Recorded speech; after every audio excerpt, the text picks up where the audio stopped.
আজকে আপনাদেরকে দেখাবো সমুদ্র থেকে যে সকল ফিশিং জাহাজ দিয়ে মাছ ধরে সেই সকল ফিশিং জাহাজের ডুবুরিরা কিভাবে পানির নিচে গিয়ে জাহাজের প্রপেলার চেক করে আসে। হ্যাঁ, আজকে আপনাদেরকে দেখাবো সম্পূর্ণ ভিডিওটা, আপনারা দেখবেন। তো সে হচ্ছে প্রধান ডুবুরি, তার সঙ্গে যে লাল গেঞ্জিওয়ালা সে হচ্ছে তার হেল্পার। তো আপনারা এখন দেখবেন সে এখন নামার জন্য প্রস্তুত।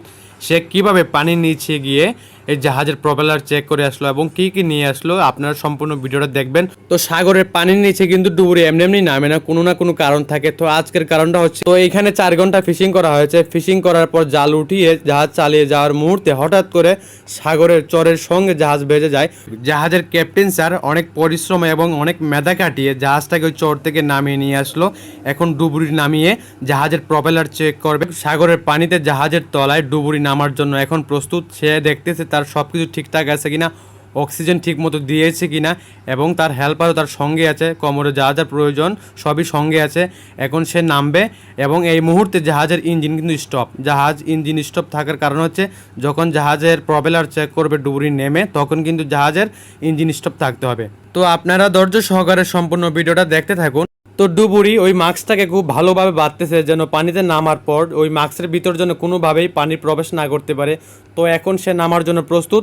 আপনারা সঙ্গে থাকুন, সম্পূর্ণ ভিডিওটা দেখতে থাকুন। তো সাহসী ডুবুরি নেমে যাচ্ছে সাগরের পানিতে জাহাজের প্রপেলার চেক করার জন্য। সাগরের পানিতে নেমে জাহাজের প্রপেলার চেক করতে হলে কিন্তু ছুরির প্রয়োজন। তো যা যা প্রয়োজন সবকিছু নিয়ে নিল। নামার জন্য যেই মাস্কটা থাকে সেই মাস্কটাকে কিন্তু সে ভালো করে বাঁধতেছে যেন কোনোভাবেই সে পানি ঢুকতে না পারে সেই মাস্কের ভিতর। যদি পানি ঢুকে তাহলে কিন্তু সে নিঃশ্বাস নিতে পারবে না।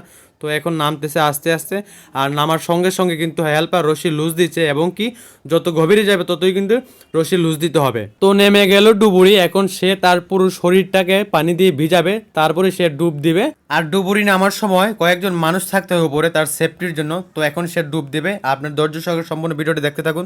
তো ডুব দিয়ে দিল জাহাজের প্রপেলার চেক করার জন্য। ডুব দিয়ে যতক্ষণ পর্যন্ত না সে জাহাজের প্রপেলারের কাছে চলে যাচ্ছে ততক্ষণ পর্যন্ত সেই রশি লুজ দিতে হবে, এবং কি অক্সিজেনের পাইপটাকে লুজ দিতে হবে। তো আপনারা ধৈর্য সহকারে সম্পূর্ণ ভিডিওটা দেখতে থাকুন। তো আজকে যেই এরিয়াতে জাহাজের প্রপেলার চেক করতে নামলো ডুবুরি, এইখানে কিন্তু অন্য কোনো জাহাজই নেই, এবং কি সাগর কোনো ঢেউ নেই। সাগরের ঢেউর সময় জাহাজের প্রপেলার চেক করতে যখন ডুবুরির নামে তখন কিন্তু তাদের অনেক কষ্ট হয়। তো আজকে আমরা দেখবো সেই ডুবুরি কতক্ষণ পর্যন্ত পানির মধ্যে থাকে এবং সে উঠে আসার পর কি নিয়ে আসে হাতে করে।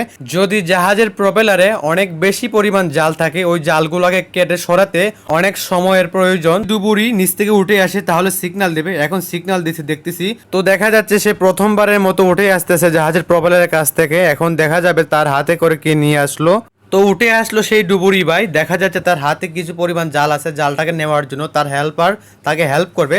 সিঁড়ি দিয়ে হেল্পার নেমে ওই জালগুলো তার হাতে নেবে। তো পানিতে নেমে এই কাজগুলো করতে অনেক সাবধান এবং সতর্ক থাকতে হয়। তো এখন সে জালগুলো নিয়ে নিতেছে। নিয়ে নেওয়ার পর মনে হচ্ছে ডুবুরি আবারও পানির নিচে ডুব দেবে। তো এই জালগুলো আনতে তার 10 মিনিটের মতো সময় প্রয়োজন হয়েছিল। এখন মনে হচ্ছে যে সে আবারও নামবে। তো দ্বিতীয়বারের মতো সে আবারও ডুব দিল। জানি না এখন কতটুকু সময় লাগবে। তো আপনার ধৈর্য সহকারে সম্পূর্ণ ভিডিওটা দেখতে থাকুন। অনেক সময় দেখা যায় জাহাজের প্রপেলারে এত পরিমাণ জাল থাকে, ওই জালগুলো ক্লিয়ার করতে ডুবুরিরার অনেক পরিশ্রম হয়ে যায়।